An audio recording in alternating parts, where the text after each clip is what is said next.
আপনাদের সঙ্গে স্কুল জীবনে যারা পড়াশোনা করেছিল এবং আপনারা যারা এই রংপুর পলিটেকনিক বা এই জাতীয় পলিটেকনিকে পড়াশোনা করে ডিপ্লোমা ইঞ্জিনিয়ারিং এর কর্মক্ষেত্র শুরু করে বিভিন্ন স্তরে আজকে অবস্থান করছেন, তাদের পাশাপাশি এই অবস্থাগুলো নিরীক্ষা করে বা একটু পর্যালোচনা করে, একটু মূল্যায়ন করে দেখার জন্য।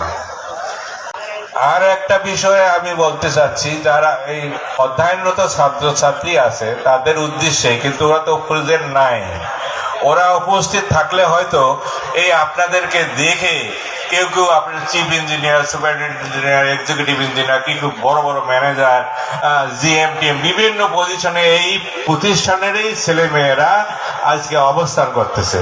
তো তাদের যদি এই অধ্যয়নরত ছেলেমেয়েগুলো একটু দেখতে পারতো, চেহারা দেখতে পারতো, বাপ আমরা পড়াশোনা করতেছি, ওরা হতাশায় ভোগে যে কি হবে এই ডিপ্লোমা ইঞ্জিনিয়ারিং পড়িয়া, চাকরি হবে হবে না। কিন্তু আপনাদের চেহারা যখন তাদের সামনে আসতো, তারা নিজেদেরকে প্রাউড ফিল করত।